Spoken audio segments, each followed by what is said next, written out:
And when they came nigh to Jerusalem, unto Bethphage and Bethany, at the Mount of Olives, he sent forth 2 of his disciples, and saith unto them, Go your way into the village over against you. And as soon as ye be entered into it, you shall find a colt tied, whereon never man sat. Loose him, and bring him. And if any man say unto you, Why do you do this? Say that the Lord has need of him, and immediately he will send him here. And they went their way and found the colt tied by the door without, in a place where 2 ways met, and they loose him. They loose him. I want to preach for just a few moments with the help of the Lord on the calling of a colt. The calling of a colt. Let's pray. Father in heaven, I thank you that the Word of God is anointed, it is powerful, it is alive, it is quick, it is sharper than any two-edged sword. And I thank you, God, that you have all power and strength and authority in heaven. God, I need that strength tonight. I need that power. I need that anointing. I pray, God, that you touch our hearts, that you touch us deep within, and knowing you go. And that you speak to us according to your word. Satan, I speak to you in the name of Jesus. I will preach this gospel. Regardless of any attack you throw in my face, I will preach this gospel. And God will provide the signs for you. In Jesus' name. Everybody say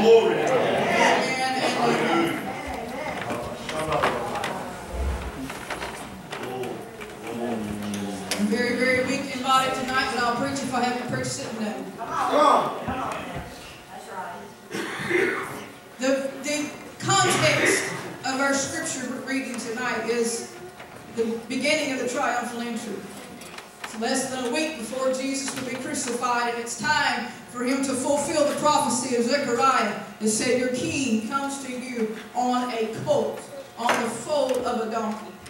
But before this promise could be fulfilled, somebody had to provide the means for it to be fulfilled. Come on. So Jesus says to 2 of his disciples, you go into the next village.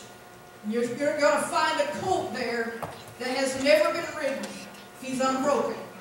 He's not used to bending his will to anyone else's. All right. He's not used to following the commands of a rider. He's not used to listening to the direction of someone other than his mother, whom he's been familiar with all of his life. He's not used to having to go where somebody else says go. He's not used to having to stop when somebody else says stop. He's not used to having to carry a load on his back. He's used to having things his way, doing what he wants, living the good life, kicking up his heels in the pasture, having fun with everybody else. He's not accustomed to having to follow divine order. Think about it. Think about it. But you loose him and you bring him to me. Yes. So they go into the next city and they find this colt at an intersection. All right. A place where 2 ways merge. In my mind, this was probably like a tavern or a pub house or someplace where people gathered. And it was built at an intersection to attract the highest patronage of the people that would be traveling those roads. He's standing at this intersection where he can see down both ways, but he can only imagine what's down there. All right. Because he's tired. All right. He has been restrained by someone who wanted to be sure he would be there when they got back. Yeah. And so he stands at this intersection wondering what's down this road, wondering if there's more colts I can play with down that street, or wondering if there's greener pastures over here. But I can't go either direction because I'm tied in the intersection. All right. I'm tied at this decision point, and I can't go either way. All right. He's standing here. He can hear the music and all the rollicking that's going on inside the building, but he can't be a part of that either because he's on the outside. He can't enjoy what is happening and what is going on because he has been restricted and limited to this one position. All right. Come on. Where he can do no good at all. Come on. That's right. Come on. Now you're preaching. Jesus says, you loose him. And if anybody says, what are you doing? You tell them the Lord has need of you. Hallelujah. This was the opportunity of a lifetime for this Colt. Lord, I feel like preaching. Come on, preach it. Preach it, sister. This was the opportunity of a lifetime for this Colt. He was about to be called upon by his Creator to carry the gospel into Jerusalem. He was about to be called upon by the Lord of all the earth to carry the King of glory through the gates of Jerusalem. Yet he cannot accept that invitation as long as he's tied. Come on, come on. As long as he is restrained and restricted, he can only stand there wondering what might be in store for him, wondering what might happen in his life, wondering what could be done with him. But he's restricted, he's tied down, he's restrained, and he just has to stand there and wish somebody would let him go. All right. Jesus needed this little colt. Jesus had a job for this little colt to do, but he could not accept the assignment until somebody loosed him from what was holding him there. How many colts do you know in the world? God's called them. God's laid his hand on them. God has a job for them to do. But drugs has them tied. Alcohol has them tied. An immoral lifestyle has them tied. They can see the plan of God. They can see the roads they ought to take. They can wonder what God has for me down this path. They can wonder if I could be something great for God, if I could ever get loose from this rope that's tying me down, if I could ever get away from the things that's restraining me. What could God do with my life if I just wasn't tied?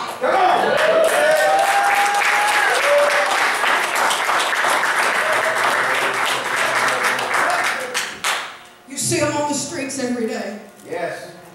Tied by pornography, perversion, every sin you can imagine. God has a need for them. God has a use for them. God has a calling for them. But somebody has to turn them loose. Somebody has to let them go from what is keeping them restrained. You see, no matter how he pulled against the rope, no matter how he lunged against the rope, he couldn't get free by himself. He could not work himself free. Somebody had to take the time to stop and loose this colt from what was holding him back. Jesus gave a command to those two disciples. You understand this? Jesus did not go to loose this colt. That's right. He said something. He said to his disciples, you loose the colt. Yes. What did he say to those at the tomb of Lazarus when Lazarus came out of the grave? You loose him and let him go. God has given the church the power and the authority as well as the responsibility to loose those who have been bound in sin. Matthew chapter 16 verse 19, I will give to you the keys of the kingdom of heaven. Whatever you bind on earth will be bound in heaven. Whatever you loose on earth will be loosed in heaven. I say it's time the church took our responsibility. It's time the church took our authority and began to bring the bondages off of people in this world. Those that God has a calling for. Those that God has a responsibility. Those that he has need of. Jesus has sent you and I to loose them. Amen. Isaiah 61:1, the Spirit of the Lord God is upon me, because he has anointed me to preach the gospel. He sent me to bind the brokenhearted and proclaim liberty to the captive, and the opening of the prison door to those that are bound. If you read that translation in the book of Luke, where it says in Luke chapter 4, it says he sent me to heal the brokenhearted and to set the captive free. We're not just here to look at the captive and say, oh, bless your heart, God's going to set you free one day and you're going to do great things for God. No, you have a responsibility through the power and the anointing of the Holy Spirit to break those chains off their life.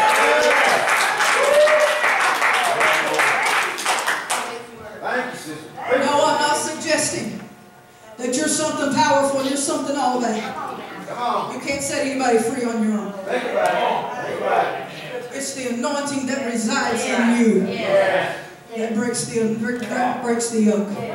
If there is no anointing, there'll be no yoke breaking. Pastor's message was the perfect foundation this morning. You've got to get Christ back inside you. You've got to make sure you're walking in relationship. But when you're walking in relationship with God, when you're living in holiness, then God said to this, it is to Isaiah. In Isaiah 42, He said, I, the Lord, have called you in righteousness.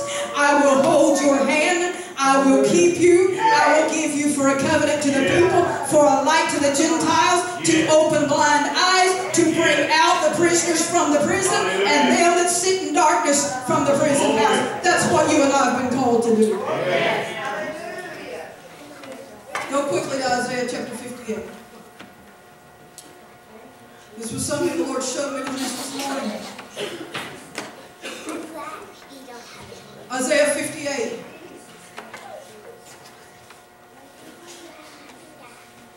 And verse 6. Now I heard all my life that this was the results of fasting. It's not. Alright, now teach it. If you look at verse 5, what God is saying is, you think this is what I want? This is not what I want. I'll tell you the kind of fast I want. Is not this the fast that I have chosen?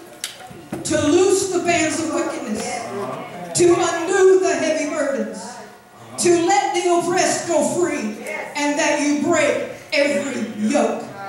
What God is saying is, I would rather you do this than you fast. Although fasting is a command. I would rather you do this than to sit here all day just praying before me. God save the lost. God speak to heart. God minister. Oh, it's okay to pray for the lost. But sometimes you got to get up and go put next to your prayers and go speak to that person about that. To the level you pray is the level you reach out. And to the level you reach out is the level you pray. And if all we're going to do is sit inside our four walls and sit inside our house and just pray all the time and never give God an opportunity to move through us to reach that lost world, then prayer becomes an end in itself. And that's why we become disillusioned with prayer meetings, because we don't see answers, because we don't see things happen. When was the last time that you prayed and then you got up and said, God, use me today. Let me meet somebody who needs to be loosed from that band. Let me meet somebody who needs that rope to be cut. Use me to set somebody free. That's the job of the intercessor. We seek the face of God. And then in the power and anointing of the Holy Spirit, we go and break bondages. The Lord has need of them. And you and I have been called and anointed to loose them. Isaiah chapter 10, verse 27. Says, in that it shall come to pass in that day, his burden shall be taken away from your shoulder, and his yoke from off your neck, and the yoke shall be destroyed. The yoke shall not be broken, because if it's broken, you can put it back together. Right? The yoke shall be destroyed because of the anointing. The anointing that's upon you is the same anointing that was upon Jesus. And He has called you to be His hands and His feet in this world you live in, to loose the prisoners and redeem yourself. But before we go out to loose them, maybe there's some of us that still need to be loose. All right, now you're thinking. Maybe there's some of us that's still tied to old expectations. All right. Tied to old disappointments. All right. Tied to our own insecurities. Oh, yeah, come on with it. Tied to what Mom and Dad always said about us. Yeah. Tied to what society has told us we would never be. Still tied to the hurts from the past and the wrongs from the past. Still tied to those things that keep us restrained from being the hand of God extended. Maybe we need to break a few bondages in our own life before we go to set the Colts free. Maybe there's some of us that need to come back to the cross and allow God to establish our identity in Christ, so that we're not insecure about what we've been called to do, that we're not constantly comparing ourselves to someone else. We are not in competition. We are in calling. I don't care if you preach better than me. I don't care if you sing better than me. I don't care if you play better than me. That's not the bar. The bar is that I serve God to the best of my ability. The bar is that I do what God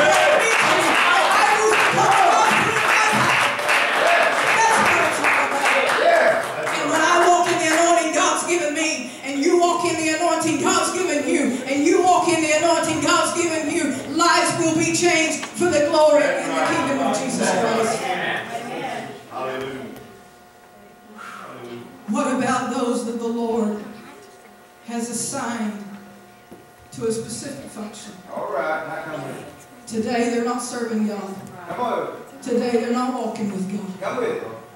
They may never Hallelujah. if you don't go loose them. That's right. And once you loose them, make sure you bring them to Jesus. Yeah. Make sure you get them established in a relationship with God Himself. Amen. That they can do the function He's called them to do. Come on. You see, when the colt carried Jesus through Jerusalem, he was carrying the Savior of the world on his back. Praise God. Hallelujah. But he would never have picked up that glory had somebody not turned him. Now you teach. I want the worship team